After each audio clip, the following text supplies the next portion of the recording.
Thank you, Aaron, for that. Parang si Michael Bublé. Huh? Oh, Michael Bublé. You know, we praise the Lord for Aaron's readiness to expand his ministry in the church by rendering us a wonderful message of the song. Truly, people need the Lord. And people will only come to know about the Lord if we tell them. Unless we tell them, they won't have the chance, the opportunity to know Jesus Christ as their Savior and Lord. Okay? So I'm sure habang kumakanta si Aaron ay kinakabahan si Ronnie. Huh? Okay. Let's pray. Father, again, we thank you for the message of the song, a challenge for all of us who have known you before, that we let Jesus be known by others, for them to have the opportunity to have the right relationship with you through Jesus Christ as their Savior and Lord. We thank you, Lord, for Aaron. We thank you, Lord, for the talent that you have given him in the area of singing songs for you. Bless us as we study your words and end our 2 months message theme of biblical evidence of inspiration. This is my prayer in Jesus' name. Amen. So ito po ang ating huling linggo ng pag-aaral ng ating theme, which is biblical evidence of inspiration. At next month, we will dwell on an old topic with a new dimension, which is understanding the importance of learning the value of the fruit of the Spirit. Yan po ay nasa Galatians 5:22. Siyam po yun. Ang unang dalawa niyan ay si Pastor Ribo, and then every Sunday, we take 2 fruit this month of September. Okay? Why did we have rain yesterday? So that we will not have rain today. Ganun lang kasimple yun eh. When it was raining so hard, I know that we will have fine weather today. Sino po sa inyo ang nag-isip nun na umuulan kahapon, kaya bukas wala tayong ulan? And we don't have rain today. It's Sunday. Remember that. It is a source of inspiration for us that God makes it God makes it possible for us to realize that on Sunday we don't have rain. Amen po ba? Amen. Kaya hindi tayo dapat tinatamad pumunta sa church na we will be affected, inconvenienced by the rain. We don't have. Alam po ninyo, last Sunday, last week, nung amin pong dinala si Inang Rosa sa kanyang huling hantungan, the days before, panay ulan. Pero we prayed hard and we did not have rain during the time. Sabi ni Ate Puring, mabuti na lang walang ulan. Sabi ni Joy, pinag-pray nga ni Daddy na walang ulan eh. Ang problema, masyadong mainit, nagkasakit ako. Nawalan ako ng boses for several days. Yet, it is always wonderful to affirm that God listens and answers our prayer.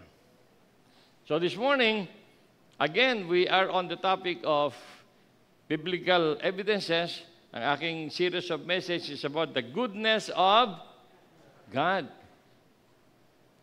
Pero before that, gusto kong tapusin natin yung ating tawag sa Diyos bilang our Jehovah. Last time na I was speaking, we mentioned 3 of the 4. Ano yung una? Jehovah Rapha, Jehovah Jireh, Jehovah Shalom. Ngayon ay Jehovah Shammah. Ang ibig sabihin ng Jehovah Shammah, God is with us. And this was first mentioned in the book of Ezekiel. Ang sabi po sa book of Ezekiel,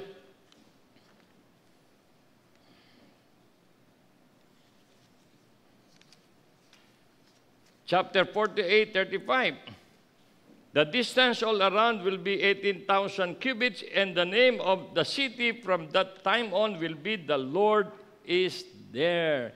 It is a testament of the promise of God, of His unfailing presence in the lives of His people, the Israelites, and in the lives of His people today, we as Christians. Kaya nga sabi ko sa inyo, when we travel this life's journey, we must not have fear because we know that God is there to lead us. Psalm 23 says, the Lord is my shepherd. Diba? He will lead us. Kaya wala tayong takot sa pagtunton sa layunin at kalooban ng Diyos. Because we know that God will always be there, giving us the assurance that He will never leave us nor forsake us. Kaya tayo, pag may project, we know the Lord is there to help us. We don't meron lang akong problema. Parang ayoko nang umupo dito. Kasi pag nagdadrum, kinakabog ako eh. Baka ako itong nasa pangalawang row pag uwi sa kanila dilat na dilat ang mata, kabog na kabog. But, meron ba kayo napansin ngayon sa ating sanctuary? What do you notice in our sanctuary? Now. Ano napansin ninyo? Wala na yung tripod. Asa na? Ayun na. Kaya wala nang distraction.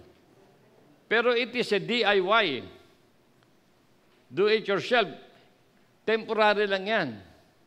Ginawa ni Kuya Raymond ng paraan because I mentioned last time na sana dapat wala na yan. At yan ang gusto ko kay Raymond Alam niya yung gusto natin at ginagawa niya. Pero may na-approve na si Boss Mandy na bibilin para mas improve ang ating audiovisual. Mura lang It can last for 10 years only for 30,000. Ayan 30,000.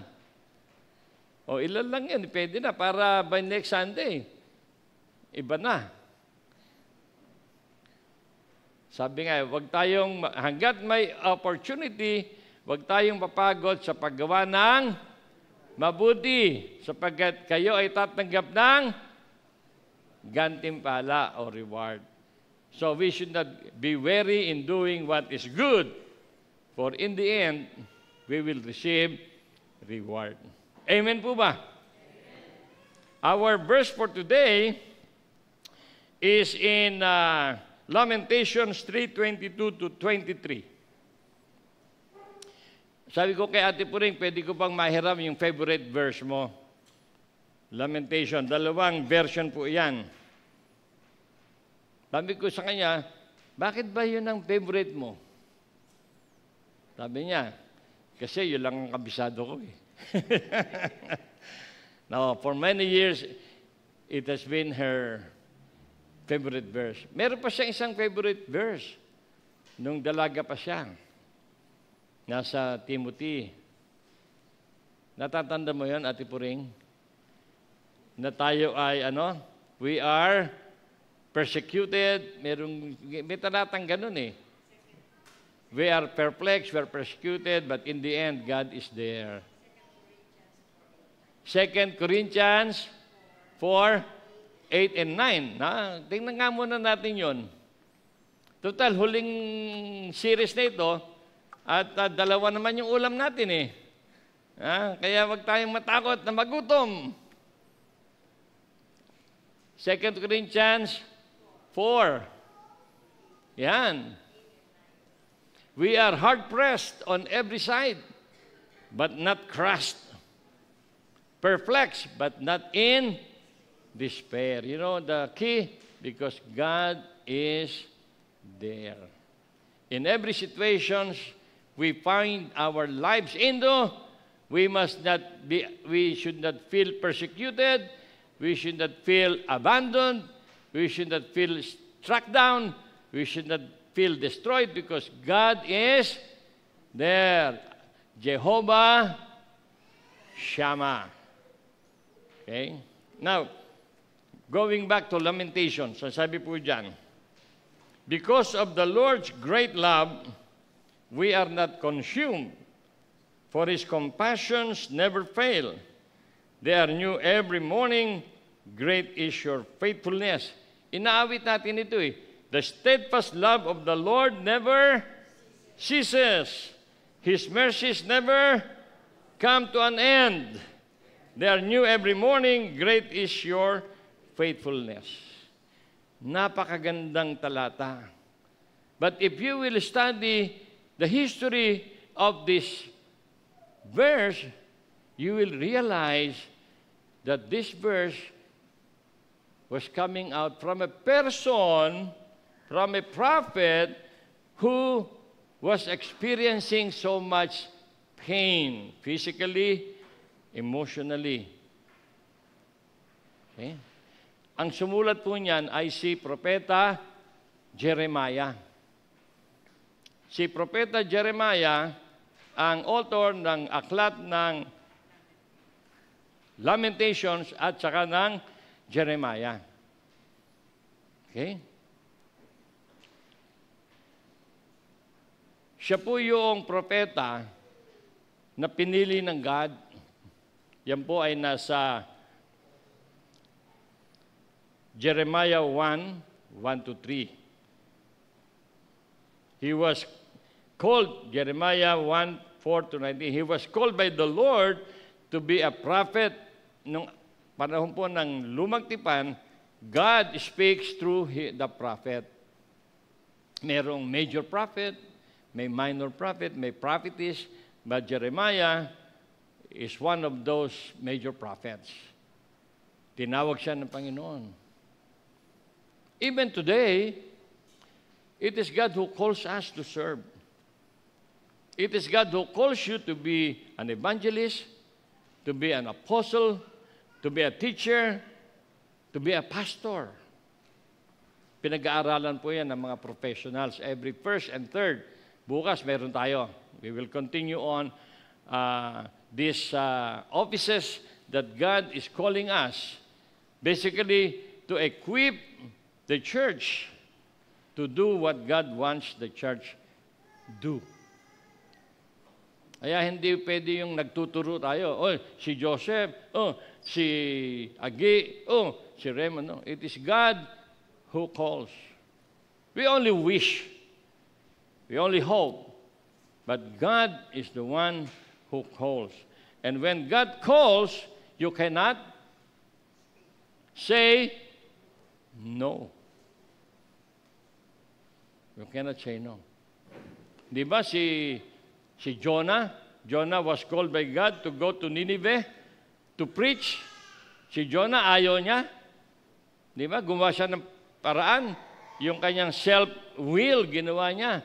Pero at the end, it was the Lord's will that was established in the life of Jonah. So sa atin, it is God's will that will be established. What we need is to simply, in all humility and openness, accept what God wants you, want me to do for His kingdom. So si Jeremiah, he was appointed by God to share God's message to the people of Judah or of Israel. Ang problema, si Jeremiah, yung kanyang ipinipreach ay ayaw tanggapin ng mga tao. They don't want to listen. They don't want to understand. They don't want to do what Jeremiah was telling them. Na ito yung dapat gagawin ninyo ayon sa utos ng Diyos. Okay? Matitigas ang ulo. Okay? Kaya si Jeremiah, ibinilanggo yan. Dinala sa prison cell. Nasa Jeremiah chapter 37 yun. He was charged with treason and thrown into the prison cell. He was rejected by the people, and these are the things that made Jeremiah's heart wept. Kaya ang tawag kay Jeremiah, the weeping prophet. Ano ba sa Tagalog yung weeping? Si Jesus Christ wept when Lazarus died. Siya ay nanangis. And we know what the weight of the word, the meaning of nanangis. Ito ay sobrang kalungkutan. Sobrang pagdaman ng isang bagay na nagtutulak sa isang tao na manangis, umiyak. Alam po ninyo, si Ate Joy, ano yan, very strong woman yan. Pero I saw her wept nung dinalaw niya si Inang Rosa na nasa ICU. Pagkagaling sa ICU, pumasok siya sa aming waiting room, tapos tumabi sa mami niya, niyakap niya yung mami niya, nagtangisan silang pareho. Minsan ko lang makakita si Joy na nananangis eh. Kasi matapang daw siya eh. Si Ate Puring ilang beses ko siya nakitang nananangis. Pero ako, tinatagang ko loob ko, hindi ako umiyak. Nanghinayang ako. Kasi hindi umabot si Inang ng 100 years. Hindi ko na mauutang yung 100,000 niya. But there are points in our life that we find ourselves weeping with so much grief. At yun ang naranasan ni Jeremiah. Kaya siya, the weeping prophet. There's nothing wrong in weeping for what is right. But if you weep for what is wrong, that's wrong. Okay? So si Jeremiah, yan, no? Yan yun. Sana may pointer, no? Wala ba tayong pointer? Meron akong ballpen dati, may pointer ako eh. Why is Jeremiah called the weeping prophet? 4 things. Number 1, yung kanyang deep expression of grief and sorrow over the impending destruction of Jerusalem, his people, and the city by the Babylonians. Yung Babylonians, kalaban niya ng mga ng Judah. Okay? At marami sa mga Jewish people ang hinuli, binilanggo, dinala ni Nebuchadnezzar sa Babylon. So, alam niya na mayroong darating na masakit na karanasan. Okay? Second, his anguish from the persecution he faced for delivering God's message of judgment to Judah. Sabi ng God, tell the people of Judah that there is an impending judgment awaiting them. Pero unwelcome, ayaw ng mga tao ng Juda at ng mga leaders ng Juda.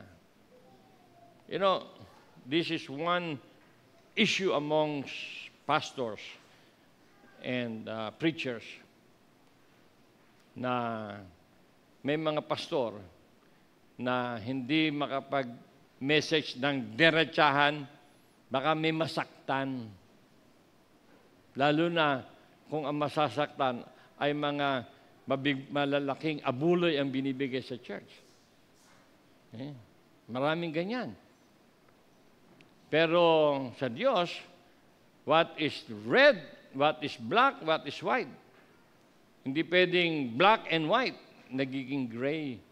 So si Jeremiah, hindi niya tinone down ang message ng God. Sinabi niya, there is an impending judgment on us sapagkat tayo nabubuhay sa pagsuway sa kalooban ng Diyos. Nabubuhay tayo in our abusive attitude towards the goodness and kindness of God.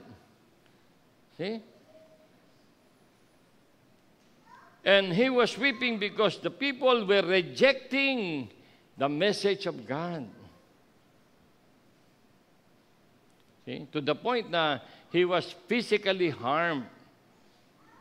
Ang hirap nun. Yung kapwa mo, sasaktan ka. Kapwa mo, ire-reject ka.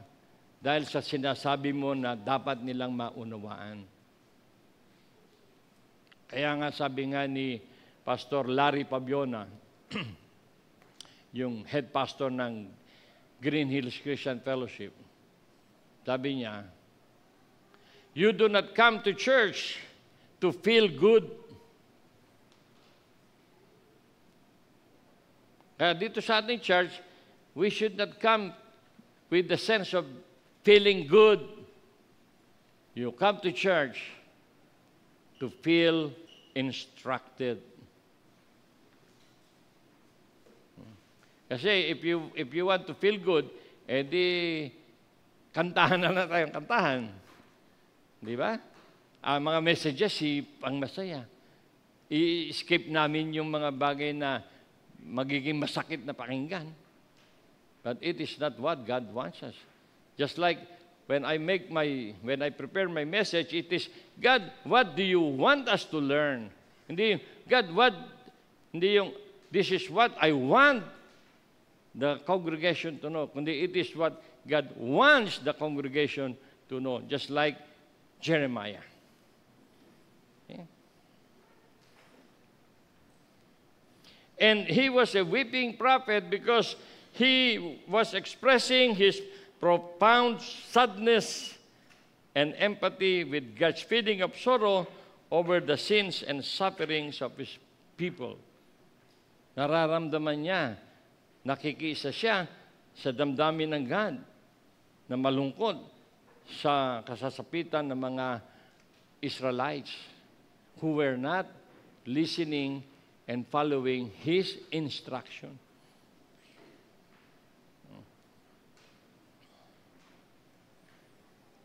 Kaya, sinabi niya ito.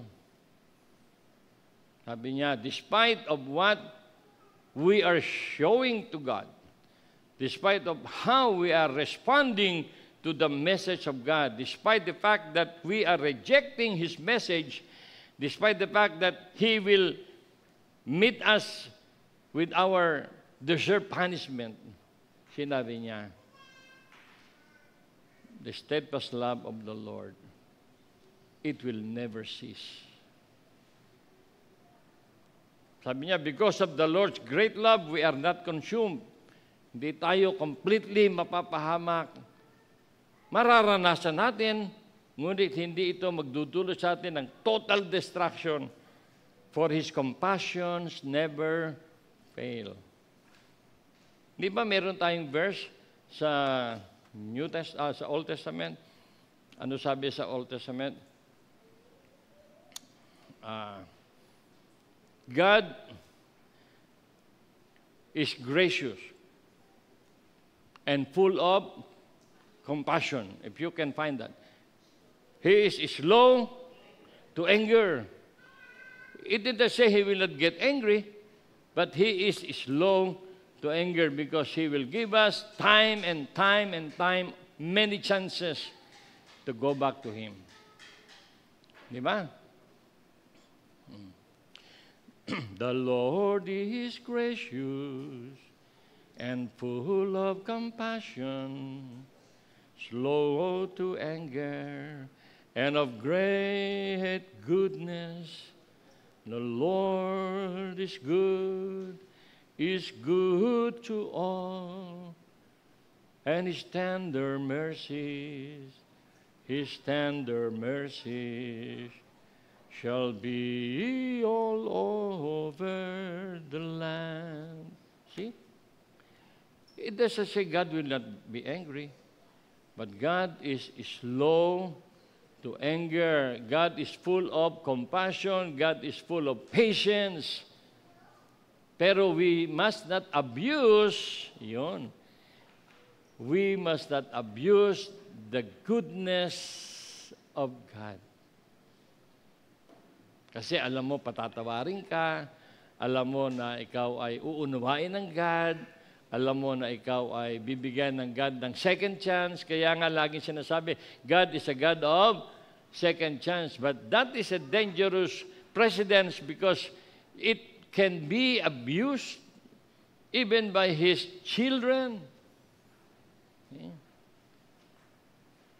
Dito pinakikita ni Jeremiah how the people of Judah were abusing the goodness of God.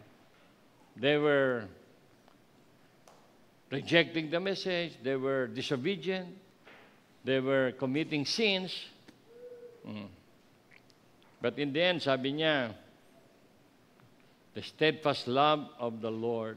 Now, ask yourselves, in what way do you abuse the goodness of God? In what way does a Christian abuse the kindness of God? Ako, marami akong example na pwedeng isay. Halimbawa, mananalangin tayo na mananalangin. Panginoon, pagkalooban mo si Juan ng trabaho. Pag binigyan ng ganda ng trabaho, Panginoon, nasa na si Juan? Hindi na namin makita.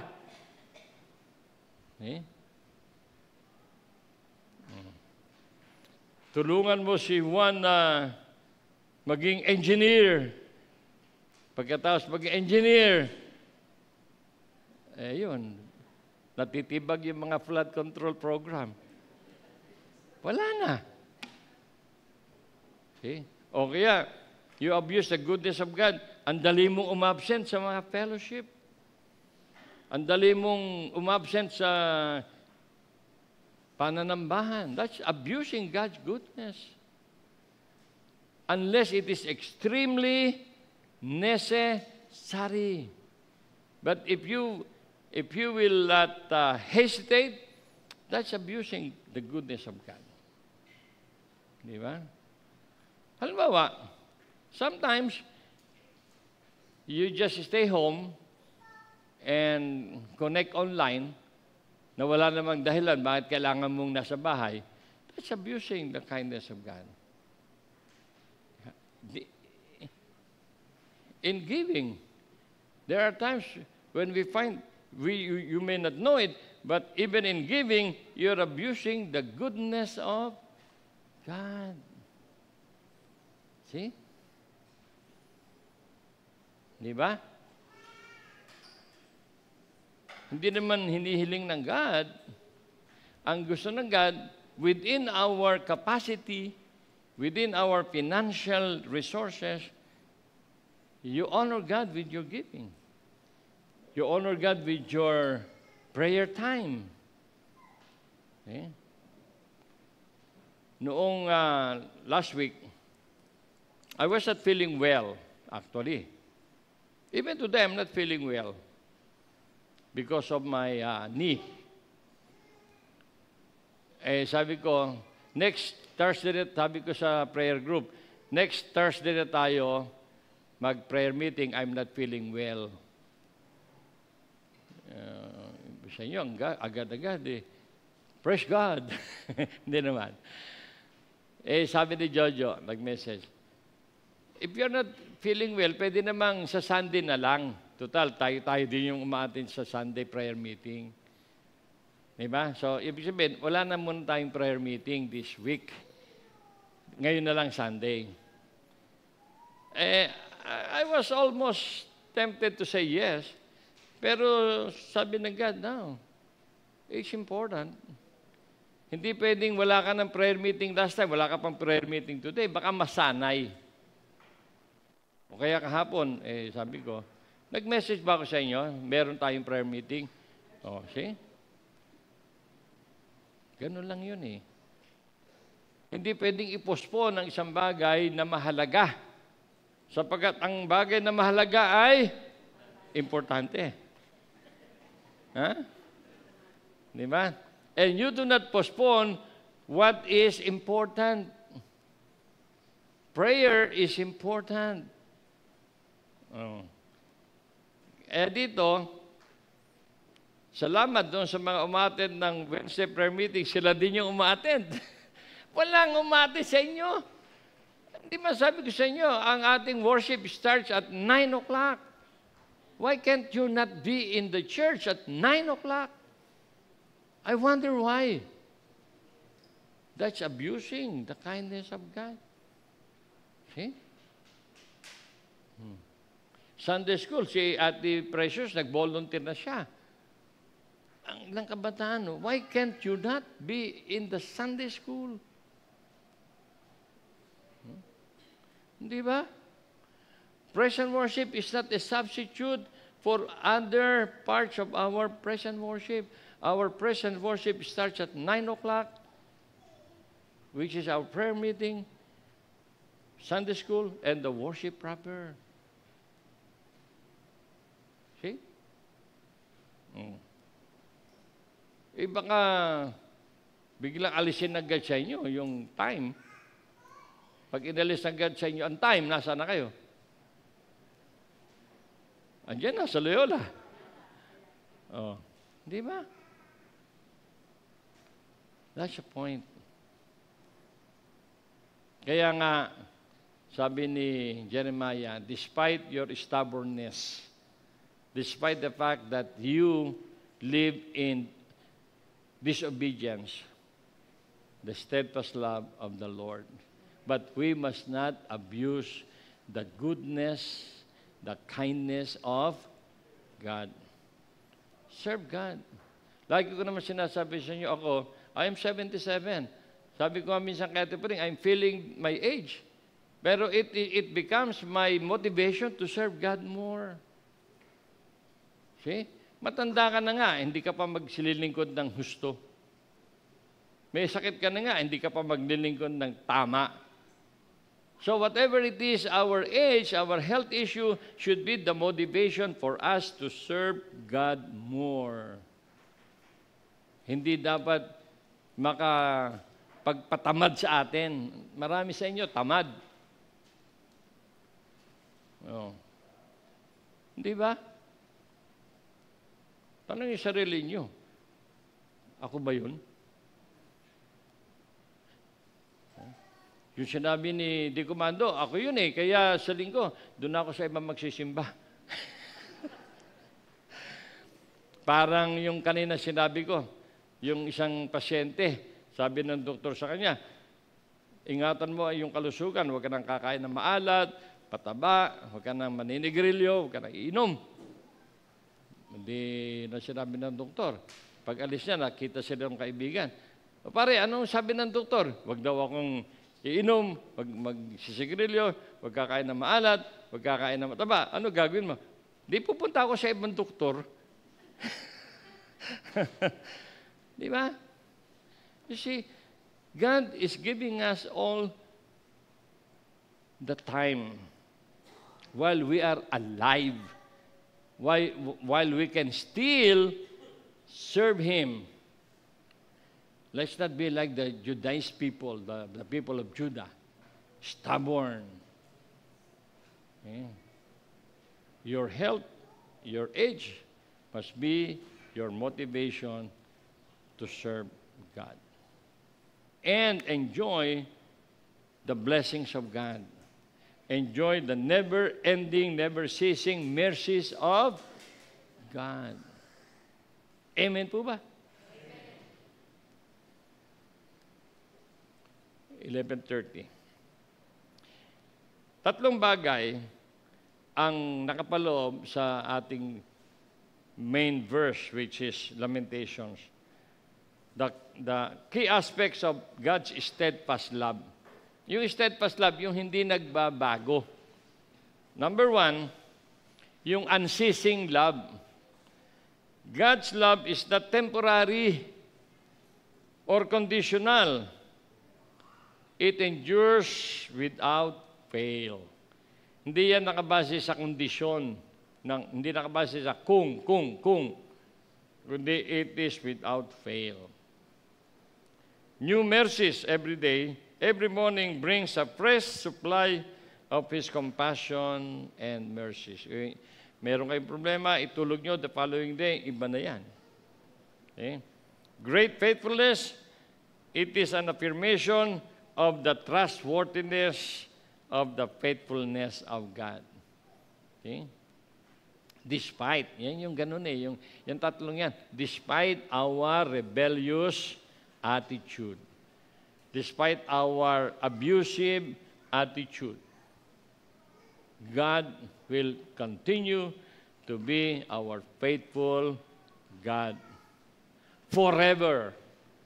But we should not limit rather our service to God. Amen? Awitin natin yung great is thy faithfulness. Kaya ba nating awitin? Kahit isang stanza lang.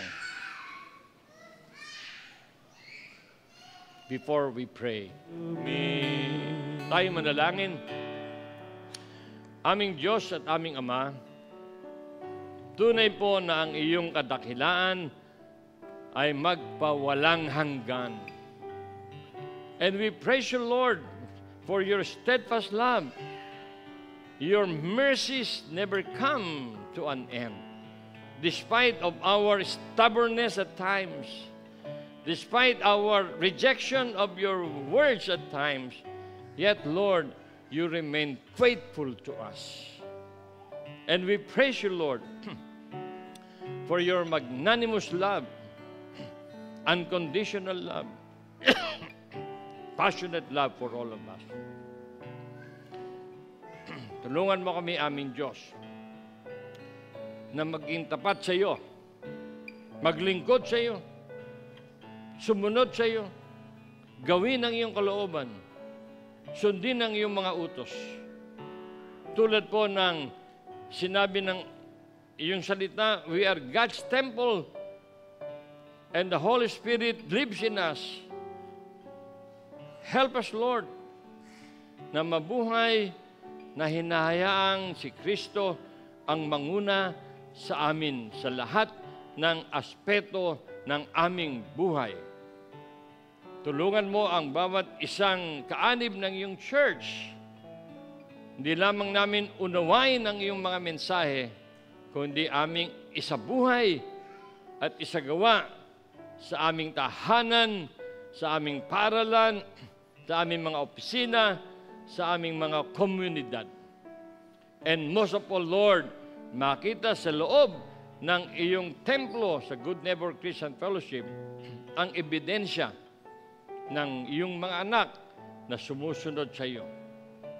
Sa aming pagtatapos, Lord, iparanas mo sa amin ang iyong pagpapala. That you will bless us, Lord, and keep us.